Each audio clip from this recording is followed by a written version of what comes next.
Chapter 1 Auschwitz-Birkenau Concentration Camp, the second transport from Warsaw, September 3rd, 1943.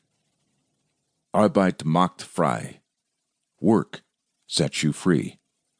Though this was the greeting to the thousands of Jews who marched through the gates of Auschwitz I, there was no such greeting in Birkenau that offered any hope of freedom to those who walked through its gates in September of 1943 during an unseasonably cold month, as daily arrivals filled the air with their vapor breaths, while being directed to the left or the right by Josef Mengele with a simple flick of his cane.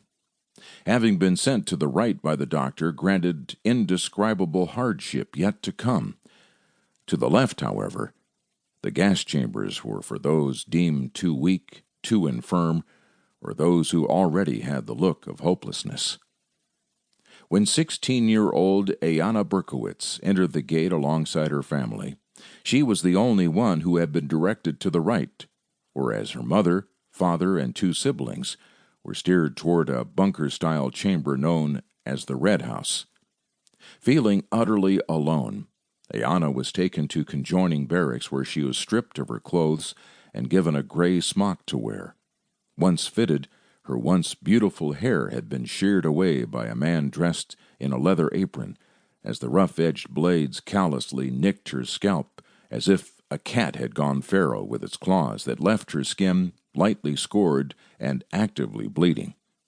As soon as the shearer completed his obligation with Ayana, she was then escorted to another chamber by an SS guard and bound to a chair with a soldier tethering her wrists to the armrests with leather straps. A second man who wore a leather-clad apron approached Ayana with a small tray that held a needle-like device and a bottle of black ink, then sat in the vacant chair beside her. Appearing as a person of indifference, he examined the records card for Ayana's identification, evenly asked her name, confirmed who she was, then took the needle to Ayana's left forearm and began to prick her flesh with the cold fortitude of a machine. 20 minutes later, and without so much as a word spoken between them, the tattoo artist placed the needle on the tray, capped the bottle, and went off to continue the procedure on a woman who pled for the man's forgiveness, stating that she was sorry for being a Jew. And this bothered Ayana greatly, since there was nothing to forgive.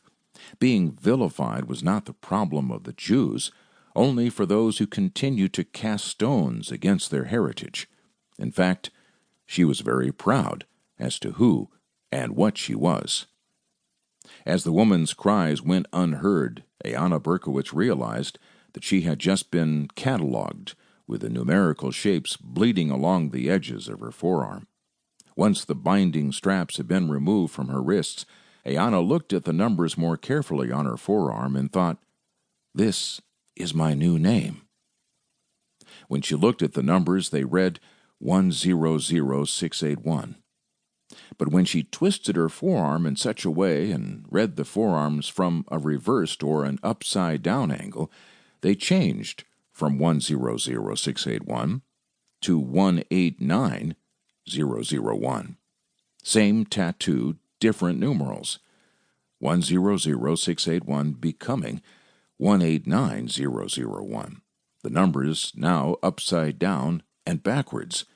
When she tilted her forearm to look at the numbers directly rather than upside down, 189001 went back to being 100681. The inked figures changing back to their original sequence.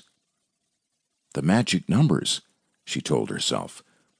Two identities based on one original arrangement. Then a Nazi officer grabbed her roughly by the triceps of her arm, hoisted her from the chair, and then ushered her to a line of females with shaved heads who wore similar smocks. From there, they were ordered out of the barracks and into an annex where their photos were taken by a man wearing striped garments, a Jew, who was part of the processing team. The photographer was a diminutive-looking man whose outstanding feature was an old scar that ran laterally down his cheek to his top lip, the scarring pulling down the corner of his lower eyelid enough to expose the glistening pink tissue within.